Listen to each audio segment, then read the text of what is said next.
आप सभी का हमारे चैनल पे स्वागत है। प्लीज हमारे चैनल को सब्सक्राइब, लाइक और कमेंट करें।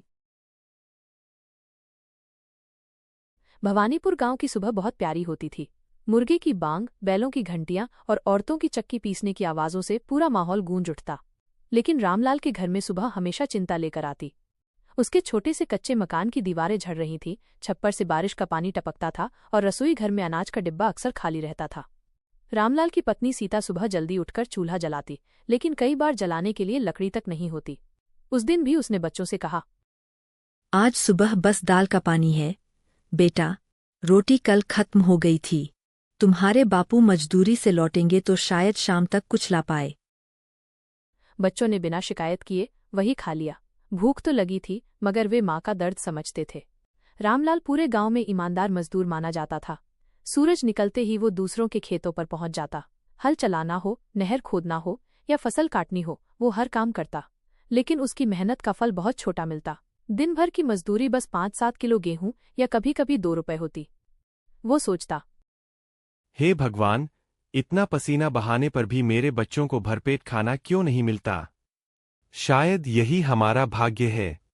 मेहनत करूंगा तो एक दिन बदल जाएगा। रामलाल का बड़ा बेटा मोहन 15 साल का था। वो पढ़ाई में बहुत अच्छा था। उसका सपना था कि एक दिन वो गांव से बाहर जाकर नौकरी करे और परिवार को गरीबी से निकाले। बेटी गौरी 12 साल की थी। वो माँ की मदद करती, पानी भरना, खाना बनाना और छोटे भाई को संभालना। सबसे छोटा बेटा चंदू 7 साल का था। वो खेलकूद में मस्त रहता, लेकिन जब घर में भूख लगती तो वो भी माँ से पूछता, अम्मा, हमारे घर में रोज रोज अनाज क्यों खत्म हो जाता है? अमीरों के घर में हमेशा भंडार क्यों भरा रहता है? बेटा, हमारे पास पैसा नहीं है, लेकिन हमारे पास मेहनत है। मेहनत करने वाले को भगवान कभी खाली हाथ नहीं छोड़ते। गांव में एक साहूकार था, धनराज। वो बहुत अमीर और घमंडी था। उसकी हवेली पूरे गांव में सबसे बड़ी थी। वो गरीबों को ऊंचे ब्याज पर कर्ज देता और उनकी मजबूरी का मजाक उड़ाता। एक दिन रामलाल अपने बेटे मोहन को लेकर अनाज लेने उसके पास गया। धनराज हंसते हुए बोला, अरे रामलाल, फिर आ गया कर्ज लेने। तेरे जैसे गरीब लोग तो कर्ज के बिना जी ही नहीं सकते। तेरा बेटा भी तेरी तरह ही निकम्मा निकलेगा। रामलाल ने चुपचाप सिर झुका लिया, लेकिन मोहन का खून खौल उठा। उसने मन ही मन कसम खाई, एक दिन मैं इसे दिखा दूंगा कि गरीब का बेटा भी बड़ा आदमी बन सकता है। मोहन गांव के स्कूल में पढ़ता था। गरीबी के बावजूद वो हमेशा कक्षा में सबसे आगे रहता। उसकी मेहनत देखकर मास्टर जी भी कहते, यह लड़का अगर आगे पढ़ पाया तो गांव का नाम रोशन करेगा। एक बार जिला स्तर की परीक्षा हुई। पूरे गांव से कई बच्चे बैठे। मोहन ने न केवल पास किया बल्कि पहला स्थान पाया। जब अफसरों ने उसका नाम पुकारा और इनाम दिया तो पूरा गांव ताली बजाने लगा। रामलाल और सीता की आंखों से खुशी के आंसू बह निकले। उन्हें लगा, शायद यहीं से हमारे भाग्य बदलने की शुरुआत हो रही है। लेकिन भाग्य इतनी जल्दी नहीं बदलता। अगले ही महीने गांव में अकाल पड़ गया। बारिश नहीं हुई, खेत बंजर हो गए। रामलाल को काम मिलना बंद हो गया। घर में कई दिन तक चूल्हा नहीं जला। बच्चों को भूखा देख सीता ने कहा, राम, अब मैं भी गांव के घरों में बर्तन धो लूंगी। कम से कम बच्चों का पेट तो भर जाएगा। रामलाल ने दुखी होकर सिर झुका लिया। वो अपनी पत्नी को दूसरों के घर काम करते नहीं देखना चाहता था, लेकिन मजबूरी के आगे झुकना पड़ा। सीता ने अमीर घरों में काम शुरू कर दिया। एक दिन जब वो साहूकार धनराज के घर बर्तन धो रही थी तो उसकी पत्नी ने ताना मारा, देखो देखो, कैसी किस्मत है इन गरीबों की।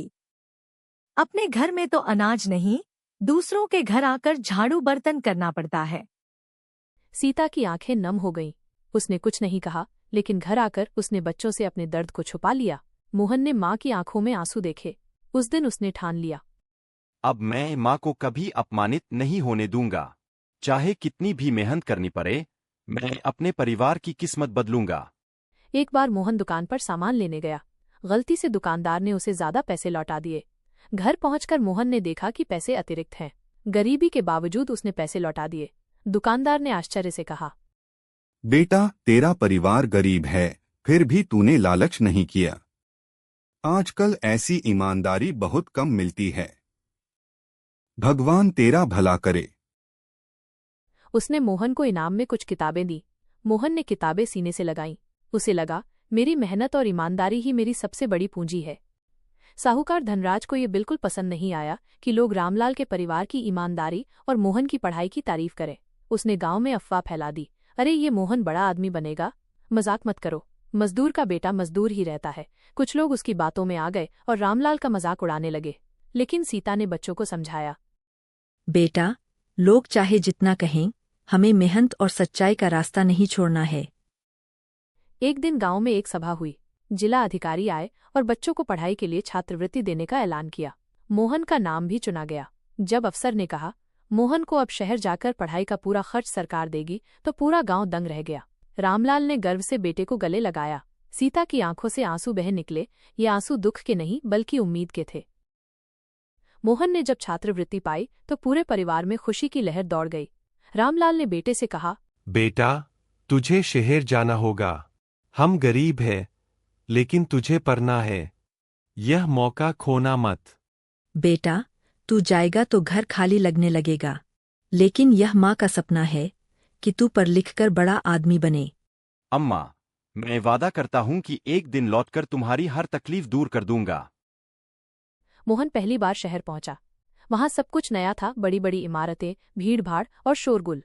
सरकारी हॉस्टल में उसे जगह मिली। वहां पढ़ाई अच्छी थी, लेकिन खर्चा भी बहुत था। छात्रवृत्ति से फीस और किताबें तो मिल जाती, मगर खाने पहनने के लिए उसे छोटे छोटे काम करने पड़े।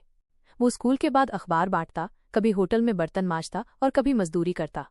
रात को थककर चूर हो जाता, लेकिन पढ़ाई कभी नहीं छोड़ता। उधर गांव में रामलाल और सीता अपने छोटे बच्चों के साथ संघर्ष कर रहे थे। गौरी माँ के साथ घर का काम संभालती और कभी कभी दूसरों के घर भी काम करती। छोटा चंदू स्कूल जाता, लेकिन अक्सर भूख और गरीबी उसे परेशान करती। साहूकार धनराज बार बार ताने देता, तेरा बेटा शहर जाकर क्या करेगा? वहीं भूखा मरेगा। वापस आएगा तो फिर हल ही चलाना पड़ेगा। रामलाल कभी कभी टूट जाता, लेकिन सीता हमेशा कहती, राम, बेटा मोहन हमारे लिए दीपक है। उसका संघर्ष ही हमारे भाग्य को बदलेगा। शहर में मोहन को कुछ अच्छे दोस्त मिले। रघु नाम का एक लड़का था, जो अमीर परिवार से था। शुरुआत में उसने मोहन का मजाक उड़ाया, अरे ये तो गरीब गांव का छोकरा है, इसके कपड़े देखो। लेकिन जब उसने मोहन की लगन और ईमानदारी देखी तो धीरे धीरे उसका सम्मान करने लगा। दूसरी ओर कुछ लोग मोहन से जलने लगे। वे कहते, गरीब होकर इतना पढ़ाई का शौक, देख लेना यह कहीं नहीं पहुंचेगा। लेकिन मोहन ने किसी की परवाह नहीं की। हर महीने मोहन अपने परिवार को चिट्ठी लिखता। वो लिखता, अम्मा मैं ठीक हूँ, पढ़ाई अच्छी चल रही है, आपके लिए एक दिन बड़ा घर बनाऊंगा। गौरी और चंदू का ख्याल रखना। सीता हर बार चिट्ठी पढ़कर रो देती। गौरी कहती, अम्मा, भैया की बातों से लगता है कि एक दिन हम सबकी किस्मत जरूर बदलेगी। एक साल बाद अचानक रामलाल बीमार पड़ गया। गांव में अच्छे अस्पताल नहीं थे, इलाज के लिए पैसे भी नहीं थे। सीता ने इधर उधर से कर्ज लिया और रामलाल का इलाज कराया। जब ये खबर मोहन को मिली तो उसका दिल टूट गया। वो शहर से गांव भागा आया। उसने पिता का हाथ पकड़कर कहा, बापू, आप चिंता मत करो, अब मैं बड़ा हो रहा हूं, जल्द ही सब ठीक कर दूंगा। बेटा, मैं गरीब हूं, लेकिन तेरे कारण गर्व से मर भी सकता हूं। गांव में कुछ लोग मोहन को देखकर खुश हुए, लेकिन कई लोग अब भी ताने मारते, पढ़ाई से पेट नहीं भरता, मजदूरी ही करनी पड़ेगी। मोहन ने जवाब नहीं दिया। उसने सोचा, मैं कामयाब होकर ही इन सबको जवाब दूंगा। शहर लौटकर मोहन ने और मेहनत शुरू कर दी। सुबह 4 बजे अखबार बांटता, फिर स्कूल जाता, शाम को होटल में काम करता और रात में पढ़ाई करता। उसके अध्यापक उसकी लगन देखकर कहते, मोहन, तू जिंदगी में जरूर बड़ा आदमी बनेगा। तेरी मेहनत रंग लाएगी। गांव में गौरी अब बड़ी हो रही थी। गांव वाले उसकी शादी की बातें करने लगे। साहूकार की नजर उस पर थी। उसने सीता से कहा, गौरी को मेरे बेटे से ब्याह दो, बदले में मैं तुम्हारा कर्ज माफ कर दूंगा। मेरी बेटी बिकाऊ नहीं है। मैं भूखी रह लूंगी, लेकिन उसे तुम्हारे घर नहीं दूंगी। ये सुनकर साहूकार ने परिवार से और ज्यादा दुश्मनी कर ली। मोहन ने कड़ी मेहनत करके 10वीं की परीक्षा दी। परिणाम आया तो पूरे जिले में उसका नाम सबसे ऊपर था। अखबारों में उसका नाम छपा, गरीब मजदूर का बेटा बना टॉपर। गांव में सब लोग हैरान रह गए। जिन्होंने ताने मारे थे वे भी अब धीरे धीरे चुप होने लगे। रामलाल और सीता की आंखों में गर्व के आंसू थे। उन्होंने हाथ जोड़कर भगवान को धन्यवाद दिया। अब मोहन को आगे पढ़ने के लिए छात्रवृत्ति और बढ़ गई। उसे शहर के अच्छे कॉलेज में दाखिला मिल गया। वो डॉक्टर बनने का सपना देखने लगा। उसने माँ से कहा, अम्मा, एक दिन मैं डॉक्टर बनकर गांव लौटूंगा, तब कोई गरीब इलाज के बिना नहीं मरेगा। बेटा, तेरी मेहनत ही हमारा भाग्य है। भगवान तुझे कभी हारने नहीं देगा। मोहन अब कॉलेज में पढ़ रहा था। सपना बड़ा था डॉक्टर बनना। किताबों का बोझ, फीस की चिंता और पेट भरने के लिए काम सब मिलकर उसे तोड़ने की कोशिश करते, लेकिन मोहन कभी हार नहीं मानता। वो दिन में कक्षाएं करता, शाम को मेडिकल स्टोर पर काम करता और रात को अस्पताल में नर्सों की मदद करता। इस तरह न सिर्फ वो पढ़ाई का खर्च निकालता बल्कि अनुभव भी पाता। गांव में हालात अब भी कठिन थे। रामलाल की सेहत पहले जैसी नहीं रही थी। गौरी बड़ी हो चुकी थी, लेकिन उसकी शादी गरीब होने के कारण अटकी हुई थी। चंदू अब 10वीं कक्षा में था और भैया की तरह पढ़ाई में अच्छा था। सीता हर दिन भगवान से प्रार्थना करती, हे भगवान, मेरे बेटे की मेहनत सफल करना, हमारी गरीबी मिटाना। साहूकार धनराज अब भी दुश्मनी निकालने से बाज नहीं आ रहा था। उसने गांव में अफवाह फैलाई, मोहन तो शहर में ऐश कर रहा है, उसका परिवार यहाँ भूखा मर रहा है। लेकिन धीरे धीरे गांव के कुछ लोग सच्चाई समझने लगे। वे सीता से कहते, बहन, तुम्हारा बेटा हमारा गर्व है। जब वह लौटेगा तो हमारा गांव भी बदल जाएगा। मोहन ने मेडिकल कॉलेज में प्रवेश के लिए परीक्षा दी। सैकड़ों बच्चों में से उसका नाम चुना गया। ये उसके लिए सबसे बड़ी जीत थी। उसने माँ को चिट्ठी लिखी, अम्मा, अब मैं डॉक्टर बनूंगा। यह सिर्फ मेरा सपना नहीं, बल्कि हमारा सपना है। बहुत जल्द मैं गांव लौटूंगा। सीता ने ये चिट्ठी पढ़कर पूरे घर में दीप जलाए। रामलाल की आंखों से खुशी के आंसू बह निकले। मोहन अब थोड़ा कमाने भी लगा था। उसने माँ को पैसे भेजे और कहा, गौरी की शादी अच्छे घर में कर देना, यह मेरा पहला फर्ज है। गांव के एक साधारण लेकिन अच्छे परिवार में गौरी की शादी तय हुई। शादी के दिन गांव वालों ने देखा, गरीब घर की लड़की की भी शादी धूमधाम से हो सकती है। सब दंग रह गए। सीता ने आशीर्वाद देते हुए कहा, बेटा मोहन, तेरे कारण मेरी बेटी का घर बसा। भगवान तेरा भला करे। मोहन ने छोटे भाई चंदू की पढ़ाई का पूरा खर्च उठाया।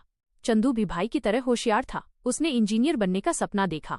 मोहन ने कहा, भाई, हम गरीब जरूर पैदा हुए हैं, लेकिन हमारी मेहनत हमारी किस्मत लिखेगी। कई सालों की मेहनत के बाद आखिरकार मोहन डॉक्टर बन गया। जब वो गांव लौटा तो लोग उसे देखने उमड़ पड़े। जिन्होंने ताने दिए थे वही अब सम्मान से उसका नाम लेने लगे। साहूकार धनराज चुप होकर खड़ा था।